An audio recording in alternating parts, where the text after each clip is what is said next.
Hi friends, welcome to my channel. ఈరోజు video చాలా ఇంట్రెస్టింగ్గా ఉందండి. వీడియోని ఎక్కడ స్కిప్ చేయకుండా ఎండ్ వరకు చూసేయండి. మనీషా దేవయాని మాట్లాడుకుంటూ వివేక్ని ఊరికి పంపించొద్దు అని అనుకుంటూ ఉండగా వివేక్ అటువైపు నుండి వెళ్తూ ఉంటాడు. అప్పుడు దేవయాని వివేక్ అని అరిచి పిలుస్తుంది. రేపు ఊరికి వెళ్తున్నావారా అని అడుగుతుండగా, అంత పెద్ద మనిషి వచ్చి పిలిచినప్పుడు వెళ్ళకుంటే ఎలా ఉంటుందమ్మా, బాగోదు కదా, వెళ్తాను అని అంటుండగా, నువ్వు వెళ్ళడానికి వీల్లేదు అని దేవయాని అనేస్తుంది. నేను వెళ్ళకపోతే జాను ఫీల్ అవుతుందమ్మా, వెళ్తాను అని వివేక్ అంటూ ఉండగా, వెళ్తే నేను ఫీల్ అవుతాన్రా, ఖచ్చితంగా నువ్వు వెళ్ళొద్దు అని ఆర్డర్ పాస్ చేస్తుంది దేవయాని. ఇక ఎందుకు వెళ్ళొద్దత్తయ్యా అని అప్పుడే అక్కడికి వచ్చి జాను ఫైర్ అవుతూ ఉంటుంది. నీకు చెప్పాల్సిన అవసరం నాకు లేదు, వెళ్ళొద్దు అంతే.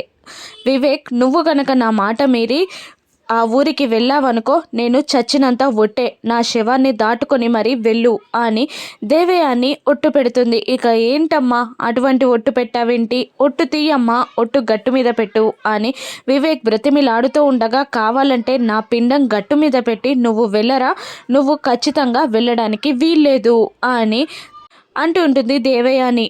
మొన్న మన ఊరు వెళ్ళొచ్చాం కదా ఆల్రెడీ, ఇప్పుడు వాళ్ళ ఊరు వెళ్ళాల్సిన అవసరం లేదు అని దేవయాని అంటూ ఉండగా, మన ఊరు వెళ్ళొచ్చాం కాబట్టే ఇప్పుడు వాళ్ళ ఊరు వెళ్ళాలమ్మా, ప్లీజ్ ఒట్టుతి అని అంటూ ఉండగా, చెప్పాను కదా కావాలంటే పిండం పెట్టి వెళ్ళు, కానీ నేను మాత్రం ఒట్టు తీయను అని తెగేసి చెప్పేస్తుంది దేవయాని. ఇక ఆ మాటలు విని జాను కోపంగా అక్కడ నుండి వెళ్ళగానే, జాను జాను అని అనుకుంటూ వివేక్ కూడా జాను వెంటే వెళ్తూ ఉంటాడు. ఏంటి నేను గెలిచాను అని దేవయాని అంటుండగా, అవునంటీ మన ఇద్దరం గెలిచాం, మిత్ర వెళ్ళట్లేదు, వివేక్ వెళ్ళట్లేదు, ఆ ఇద్దరు అక్క చెల్లెళ్ళే వెళ్తారులేండి అని అంటుంటుంది మనీషా. ఇక డాడీ డాడీ అని అంటూ లక్కీ జున్ను బెడ్రూమ్లో ఉన్న మిత్ర దగ్గరికి వెళ్తారు. ఇక లక్కీ ఇలా అడుగుతుంటుంది, డాడీ రేపు నేను నువ్వు జున్ను అమ్మ అందరం కలిసి అమ్మ వాళ్ళ ఊరికి వెళ్దాం అని అంటుండగా, ఇక వద్దమ్మా అని అనేస్తాడు మిత్ర. ఇక లేదు, నేను చెప్పేది విను, ఖచ్చితంగా మనం వెళ్ళి తీరాల్సిందే, నాకు ఆ ఊరు చూడాలని ఉంది అని మారం చేస్తూ ఉంటుంది లక్కీ. లేదమ్మా, నేను చెప్తే వింటావా వినవా అని మిత్ర అంటూ ఉండగా, నువ్వు చెప్పేది నేను వినను, నేను చెప్పేది నువ్వు విను, అమ్మ నా కోసం ఎన్ని చేసింది అని అంటూ లక్కీ మాట్లాడుతుండగా మనీషా అక్కడికి వస్తుంది.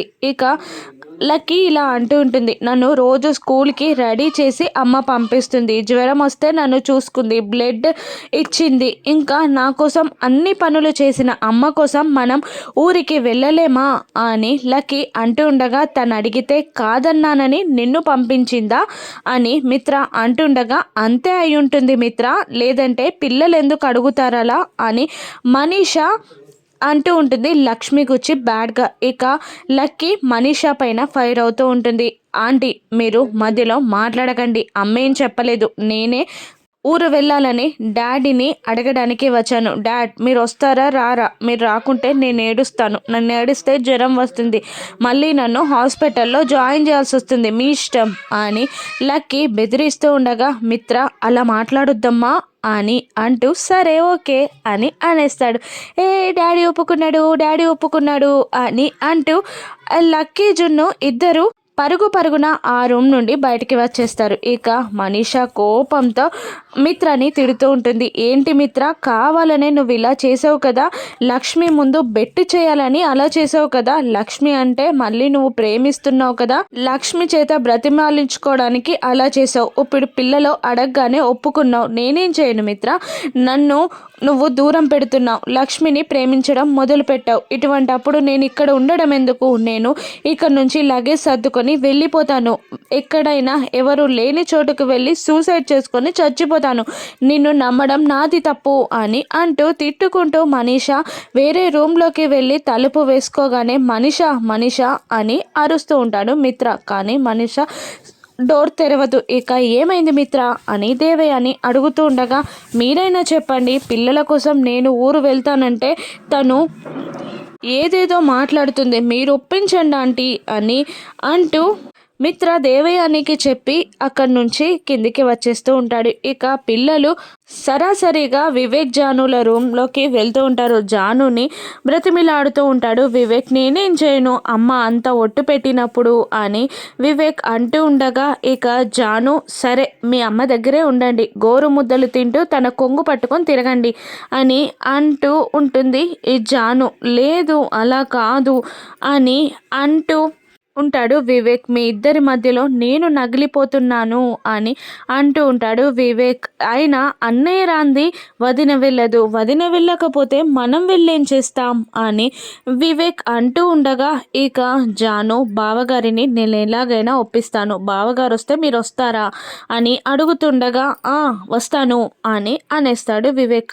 సరే నేను ఒప్పిస్తాను అని జాను అనేలోపే పిల్లలు అక్కడికి వచ్చి డాడీ ఊరు రావడానికి ఒప్పుకున్నారు, అందరం కలిసి వెళ్తున్నాం, బాబాయ్ మీరు వస్తున్నారా, నేను డాడీ ఊరికి వెళ్తున్నాం అని లక్కీ ఎగిరి గంతేగానే జాను కూడా సంతోషంగా బావగారు వస్తున్నారట మీరు వస్తారా అని అడుగుతూ ఉంటుంది.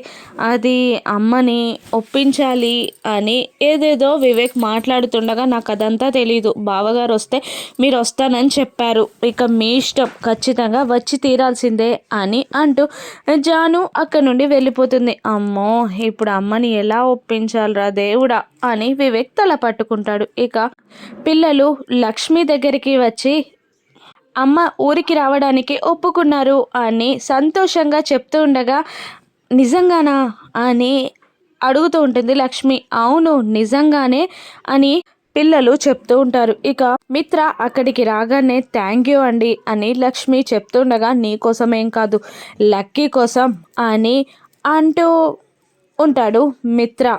ఇక జాను వివేక్ని చూసారా మా బావగారికి మా అక్క అంటే ఎంత ఇష్టమో అందుకే ఊరికి రావడానికి ఒప్పుకున్నారు, మీరు ఉన్నారు ఎందుకు అని అంటూ ఉండగా ఎంతైనా అన్నయ్యకి వదినంటే ఇష్టంలే అని వివేక్ కూడా అంటూ ఉంటాడు. ఇక లేదు నేను లక్కీ కోసమే వస్తున్నాను అని మిత్ర అంటూ ఉండగా లక్కీ జున్ను కోసమో వదిన కోసమో ఎవరికి తెలియదు అన్నయ్య అని అంటూ మిత్రని ఆట పట్టిస్తూ ఉండగా మీరు వస్తున్నారు కదా అని జాను అడుగుతూ ఉంటుంది. అన్నయ్య వచ్చాక నేను రానా అని వివేక్ అంటూ ఉంటాడు. ఇక వివేక్ వస్తాను అనడంతో దేవయాని మనీషా రూమ్ దగ్గరికి వెళ్ళి తెగే వరకు లాగితే బాగోదు, మనం కూడా వెళ్దాం అని ఒప్పించుకొని కిందికి తీసుకొస్తుంది. ఇక దేవయాని రాగానే అన్నయ్య కూడా వస్తున్నాడమ్మా నేను వెళ్తాను అని అంటూ ఉండగా సరే మీ అన్నదమ్ముల మధ్యలో నేనెందుకు గొడవలు పెట్టడం అని ప్లేట్ పిరాయించి వివేక్ కూడా ఊరికి వెళ్ళడానికి దేవయాని ఒప్పుకుంటుంది. నువ్వు కూడా రావచ్చు కదమ్మా